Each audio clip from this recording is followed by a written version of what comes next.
اللہ الرحمن الرحیم۔ دنیا کے بارے میں، دنیا پر راضی ہونا۔ قرآن میں اللہ تعالیٰ فرماتا ہے کہ تم لوگ آخرت کی زندگی کے مقابلے میں دنیا کی زندگی پر راضی ہو گئے، اور دنیا کا ساز و سامان تو آخرت کے مقابلے میں کچھ بھی نہیں۔ اس لیے کسی انسان کے لیے مناسب نہیں ہے کہ وہ آخرت کو بھول کر زندگی گزارے یا دنیا کے تھوڑے سے ساز و سامان کی خاطر اپنی آخرت کو برباد کرے۔ میرے عزیزوں بزرگوں دوستوں، اللہ تعالیٰ نے قرآن میں فرمایا کہ تم لوگ آخرت کی زندگی کے مقابلے میں دنیا کی زندگی پر راضی ہو گئے، یعنی اس دنیا میں رہ کر ہم لوگ آخرت کو بھول کر اس دنیا کو ترجیح دینے لگے، یعنی آخرت کی جو زندگی اصل زندگی ہماری ہے اس زندگی کو تو ہم بھول گئے جہاں پر ہم سب کو لوٹ کر جانا ہے اور جہاں پر ہمیں ہمیشہ ہمیشہ رہنا ہے۔ ہم لوگ اس دنیا کو بھول کر، اس زندگی کو بھول کر، اس جگہ کو بھول کر اس دنیا میں رہ کر اس دنیا کی زندگی پر راضی ہو گئے۔ دنیا کا ساز و سامان کیا ہے میرے عزیزوں؟ آخرت کے مقابلے میں کچھ بھی نہیں ہے۔ انسان اس دنیا میں رہ کر کتنا بھی مال کما لے، کتنی بھی دولت کما لے، کتنا بھی پیسہ کما لے، ایک نہ ایک دن ان سب کو چھوڑ کر جانا ہے۔ ایک نہ ایک دن ان سب کو چھوڑ کر جانا ہے۔ اس لیے قرآن میں اللہ نے کیا کہا کہ دنیا کا مال و متاع، دنیا کا ساز و سامان، دنیا کی چیزیں آخرت کے مقابلے میں کچھ بھی نہیں ہے۔ لیکن آج کل کا انسان دنیا کے ساز و سامان کو، دنیا کے مال و دولت کو، دنیا کی چیزوں کو آخرت کے مقابلے میں لے کر آتا ہے، کہتا ہے کہ ہم دنیا میں ہیں، یہی چیز ہمارے کام آنے والی ہے۔ جب ہم اس دنیا سے چلے جائیں گے، کچھ لوگ تو یقین نہیں رکھتے کہ ہم لوگ اس دنیا میں جب ہمارا انتقال ہو جائے گا تو ہمیں دوبارہ بھی زندہ کیا جائے گا، ہم سے اس دنیا کے بارے میں سوال جواب بھی ہوں۔ کچھ لوگ تو اس بات کا یقین نہیں رکھتے ہیں۔ اس لیے میرے عزیزو، اللہ نے قرآن میں کہا کہ دنیا کا ساز و سامان تو آخرت کے مقابلے میں کچھ بھی نہیں ہے۔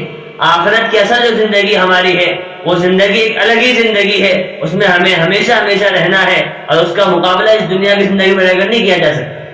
لیکن اس کا مقابلہ اس دنیا میں رہ کر ہمیں کیا کرنا ہے، اس کا مقابلہ کیسے کرنا پڑے گا؟ اس دنیا میں رہ کر ہمیں کیا کرنا ہے؟ اس دنیا میں رہ کر ہمیں اس آخرت کی زندگی کی تیاری کرنی پڑے گی۔ اس دنیا میں وہ سارے اچھے کام کرنے پڑیں گے جس سے ہمارا رب خوش ہو جائے، جس سے ہمارا اللہ راضی ہو جائے، جو ہماری آخرت کی زندگی میں کام آئے، جو ہماری آخرت کی زندگی میں کام آئے۔ اس دنیا کی زندگی میں کوئی بھی سامان ہمارا کام آنے والا نہیں۔ اس لیے کسی انسان کے لیے مناسب نہیں ہے، کسی انسان کے لیے صحیح نہیں ہے کہ وہ آخرت کی زندگی کو بھول کر، آخرت کی زندگی کو بھول کر دنیا کے تھوڑے ساز و سامان کی خاطر اپنی آخرت کو برباد کر لے۔ میرے عزیزوں، ہمیں آخرت کی ہمیشہ فکر کرنی چاہیے، ہمیں آخرت کی ہمیشہ فکر کرنی چاہیے کہ ہمیں اس دنیا میں سے ایک نہ ایک دن جانا ہے۔ اس دنیا میں جو کچھ بھی ہے، ہمارے پاس جو بھی مال و دولت ہے، جو بھی دنیا کی نعمتیں ہیں، جو بھی اللہ نے ہمیں اس دنیا میں نعمتیں دی ہیں، ہمیں ایک نہ ایک دن سب کی سب چھوڑ کر جانی۔ اس دنیا کی نعمتیں، دنیا کا ساز و سامان، دنیا کا مال و دولت ہمارے کچھ بھی کام آنے والا نہیں ہے۔ اس لیے میرے عزیزوں، کیا کہا گیا؟ کسی انسان کے لیے مناسب نہیں ہے، کسی انسان کے لیے صحیح نہیں ہے کہ وہ آخرت کو بھول کر زندگی گزارے، آخرت کو بھول کر زندگی گزارے۔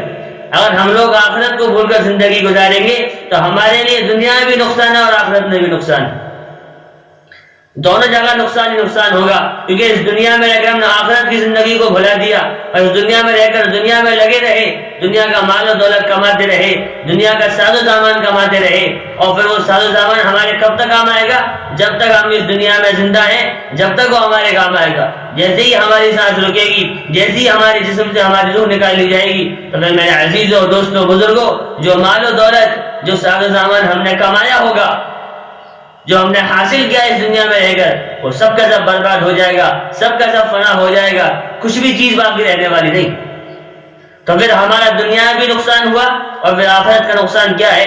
کہ ہم نے دنیا میں کوئی اچھا کام نہیں کیا ہوگا، اپنے رب کو راضی نہیں کیا ہوگا، اپنے حبیب کی سنتوں پر، اللہ کے حبیب کی سنتوں پر نہیں چلے ہوں گے، اپنے رسول صلی اللہ علیہ وسلم کی سنتوں پر نہیں چلے ہوں گے، ان کی شریعت پر عمل نہیں کرا ہوگا، دین کے مطابق ہم نے زندگی نہیں گزاری ہوگی، تو میرے عزیزوں، آخرت میں ہمارا کوئی فائدہ نہیں۔ آخرت میں بھی نقصان ہوگا، دنیا میں بھی نقصان ہوگا۔ اس لیے میرے عزیزوں، ہمیں چاہیے کہ ہم لوگ آخرت کی زندگی کو بھول کر اپنی زندگی نہ گزاریں، آخرت کی زندگی کو یاد رکھ کر اس دنیا میں اپنی زندگی گزاریں۔ یاد رکھنا چاہیے ہمیں ہمیشہ کہ ہمیں ایک دن موت بھی آنی ہے اور ہمیں اللہ کے سامنے حاضر بھی ہونا ہے، اللہ کے سامنے جواب بھی دینا ہے۔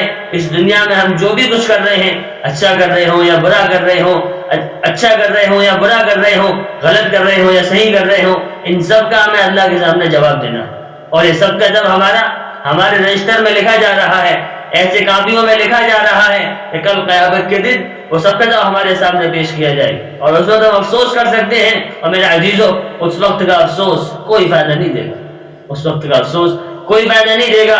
مثال کے طور پر کوئی انسان زہر کھا لے، اس کے بعد افسوس کرے کہ کاش میں زہر نہ کھاتا۔ میرے عزیزوں زہر کھا لیا، اب اس کا زہر کھانے کا جو افسوس کرنا ہے اس افسوس سے کوئی فائدہ نہیں ہے، کیونکہ اب وہ زندگی تمہاری نہیں رہی۔ زہر کھانے کے بعد کیا ہوگا؟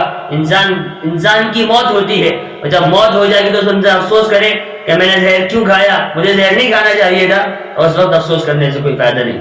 اسی طریقے سے ہم اس دنیا میں بھیجا گیا ہے آخرت کی تیاری کے لیے، آخرت کی تیاری کریں، اللہ کو راضی کریں، اپنے حبیب کی سنتوں پر چلیں، اللہ کے نبی صلی اللہ علیہ وسلم کی سنتوں پر چل کر اپنی زندگی گزاریں، شریعت کے مطابق، دین کے مطابق، اسلام کے مطابق اپنی زندگی گزاریں۔ ہاں اپنی زندگی اسلام کے مطابق گزاریں گے، شریعت کے مطابق گزاریں گے، اللہ کے احکام کے مطابق گزاریں گے، نبی کی سنتوں پر چلتے ہوئے گزاریں گے، تو میرے عزیزوں اللہ تعالی ہمیں دنیا بھی کامیاب کرے گا اور کل قیامت کے آخرت میں بھی کامیاب کرے گا۔ جب ہم اس دنیا میں زندگی اللہ کے حکموں کے مطابق گزاریں گے تو پھر ہمیں نہ دنیا میں افسوس ہوگا، نہ شرمندگی ہوگی، نہ کل قیامت کے افسوس ہوگا، نہ شرمندگی ہوگی۔